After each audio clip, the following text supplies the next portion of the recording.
je suis Lisora, infirmière puéricultrice et créatrice de Puériculture Conseil. Aujourd'hui, je vous propose une vidéo sur l'emmaillotage du bébé. Pourquoi est-ce que ça peut être intéressant d'emmailloter son bébé? Et je vous ferai une petite démonstration d'une des techniques d'emmaillotage. C'est parti! Votre bébé a passé plusieurs mois dans votre ventre, bien au chaud, enveloppé dans ce cocon de douceur et de chaleur. Lors de l'accouchement, il va être propulsé dans notre univers qui est froid, sans tous ces repères qui vont être les bruits, l'odeur, le goût de son liquide amniotique, ce qui va lui demander du coup un temps d'adaptation plus ou moins important. L'emmaillotage va répondre au final à un besoin pour votre bébé, ça va être le besoin d'être rassuré, d'être réconforté et d'être regroupé et de pouvoir en fait se toucher, chose qu'il faisait quand il était dans votre ventre. L'emmaillotage ne s'adapte pas à tous les enfants. Donc ce que je disais tout à l'heure, c'est que c'est vraiment pour répondre à un besoin, voilà, d'être rassuré, d'être réconforté, d'être regroupé sur soi-même. Voilà, c'est vraiment un besoin. C'est-à-dire qu'un bébé qui n'a pas besoin,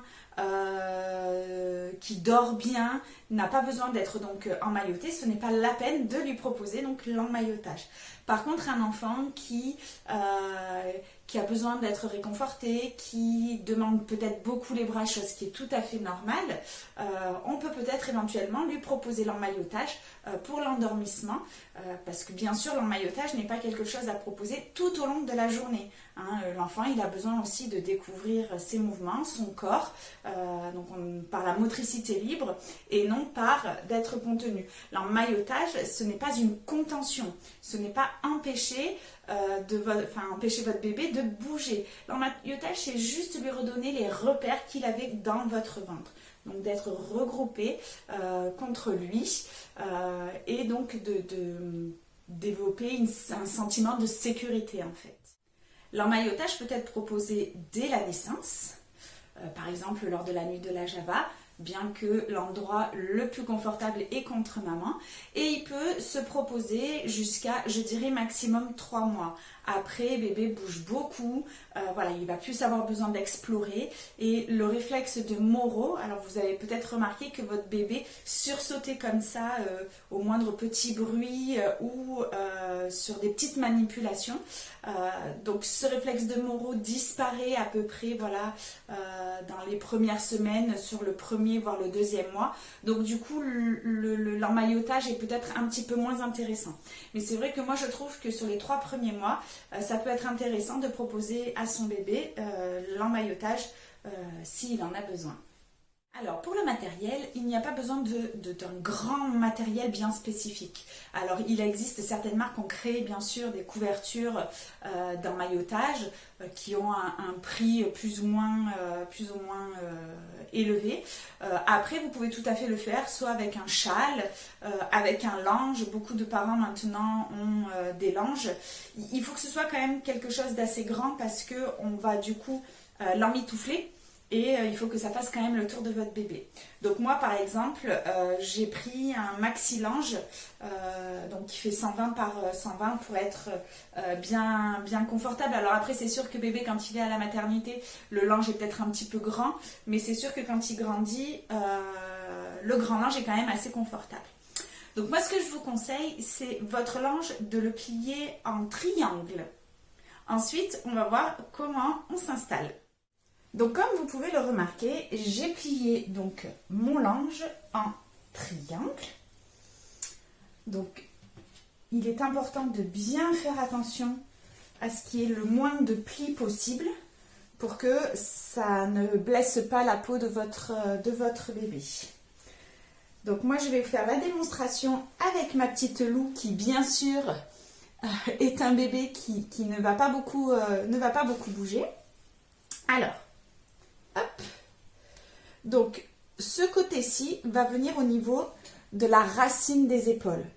C'est important que ça ne vienne pas sous la tête parce que sinon, votre lange va venir sur les joues de votre bébé et il va venir stimuler le réflexe de succion et entre autres le réflexe des points cardinaux, c'est-à-dire que vous avez certainement dû remarquer que quand vous chatouillez le côté de la bouche de votre bébé va avoir tendance à tourner la bouche pour venir sucer en fait ce qui le chatouille. Donc en mettant le linge ici, ça risquerait d'exciter votre bébé et de développer son réflexe de succion. Donc on va venir placer, voilà, les épaules bien à la racine des épaules, voilà, donc le linge, d'accord. Vous pouvez voir que en fait, Lou, elle a exactement la même position que votre bébé, c'est-à-dire les bras qui sont ouverts. Et l'objectif donc de l'emmaillotage, c'est de venir la regrouper pour la rassurer.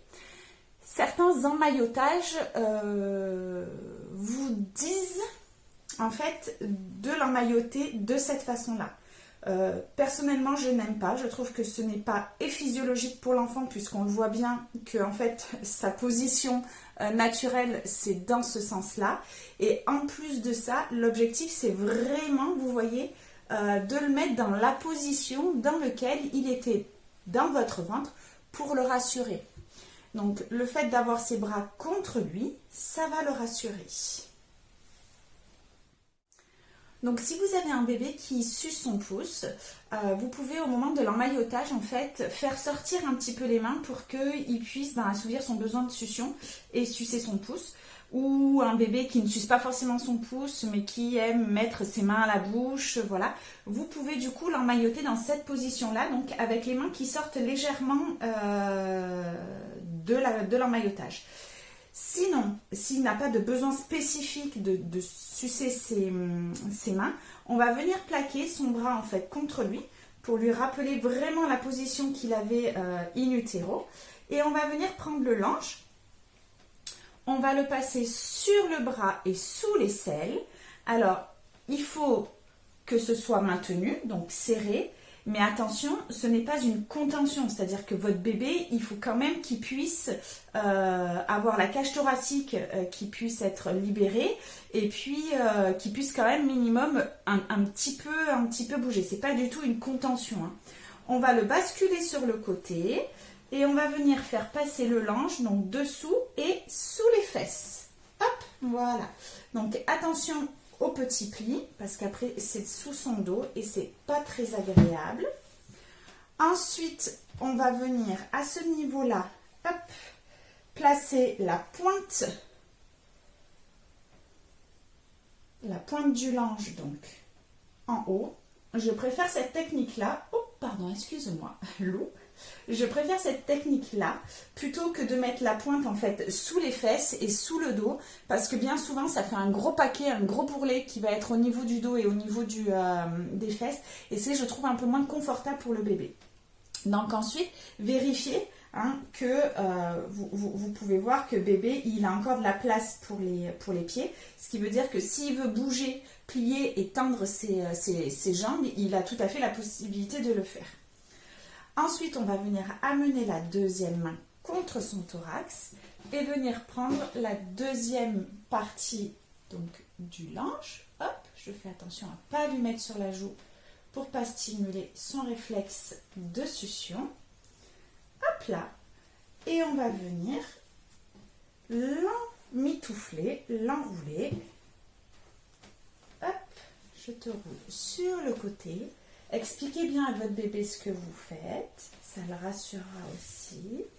Voilà. Hop. Et on termine. Voilà. Hop. Donc on voit bien que votre bébé, en fait, il est dans son cocon, dans son enveloppe. Il a quand même la possibilité à ce niveau-là d'avoir de petits mouvements, mais en même temps d'être contenu par cette enveloppe sécurisante. Il n'y a pas de compression au niveau de la cage thoracique, donc la respiration, ne vous inquiétez pas, ne sera pas gênée. Et voilà, bébé est bien maintenu. Alors, ce que j'ai oublié de vous dire, par contre, c'est que vous vous doutez bien que ça fait une petite couche supplémentaire. Donc, on retire les vêtements, donc retirez bien les vêtements de votre bébé. Vous pouvez le laisser en body et en couche. L'été, par contre, s'il fait un peu trop chaud, vous pouvez largement le laisser en couche. Ça suffit complètement. Et dans ces cas-là, vous pouvez mettre votre bébé dans son lit, de cette façon-là, en fait, pour dormir. Et vous verrez que le fait d'être enveloppé, ça va le rassurer et ça lui permettra plus facilement de s'endormir. Donc voilà, je vous ai montré ma technique d'emmaillotage. J'espère que ça vous aura intéressé. Donc l'emmaillotage répond à un besoin d'un bébé, donc qui a besoin d'être réconforté et rassuré par une enveloppe rassurante. N'hésitez pas à liker la vidéo et à la partager ou à mettre un petit commentaire si vous avez des questions ou si vous voulez tout simplement commenter la vidéo. Je vous dis à très bientôt. Au revoir!